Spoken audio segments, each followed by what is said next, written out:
বিশ্বাস, আমার বাড়ি গোপালপুর, জেলা গোপালগঞ্জ, থানা টুঙ্গিপাড়া।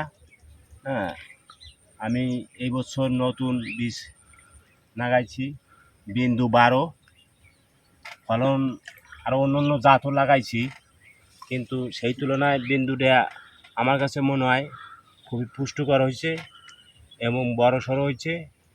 হ্যাঁ, আমি প্রথম জেলে বীজটা রোপণ করি, তখন সমস্ত বীজ অন্য যে কোম্পানির বীজ আমি একসাথে মিক্সার করে বীজটা রোপণ করি। কিন্তু এই সাইডটা বিন্দু লাগাইছেন নাকি? এই সাইডটা একটু ভিন্ন লাগাইছি।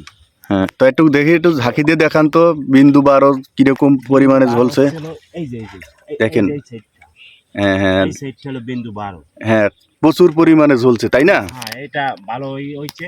এই তুলনার থেকে এই তুলনায় বিন্দু 12 ভালো হয়েছে। যাক যাক। আবার ওই ওই সাইডেও ওটাও বিন্দু 12 আছে। হ্যাঁ হ্যাঁ। হ্যাঁ, তো মোটামুটি সব থেকে ভালো ফলন হয়েছে, তাই না? খারাপ হয় না। এটা অন্য জাত কোম্পানির তুলনায় বা বীজ তুলনায় এটা বিন্দু চলে আর কি, হ্যাঁ, কৃষকের যাও। এটা কি সামনের বছর লাগানো যাবে? হ্যাঁ, আমি সামনের বছরও বিন্দু 12 লাগাবো আর কি, এটা আশা আছে, যেহেতু ভালো ফলন দিচ্ছে। হ্যাঁ, একটু ঝাঁকি দিয়ে দেখান তো সবাইকে, একটু ঝাঁকি দিয়ে দেখান। যেহেতু দেখেন ঘুরিতে কি পরিমাণে, ওই মাথাটা অবশ্য দেখেন প্রচুর পরিমাণে ধরছে। দেখেন বিন্দু 12, এটা হচ্ছে বিন্দু 12। খারাপ ধরে নাই। হ্যাঁ, আপনাকে পুরোপুরি দেখাতে পারতেছি না, যেহেতু হ্যাঁ, জায়গায় পানির জল, অভাব।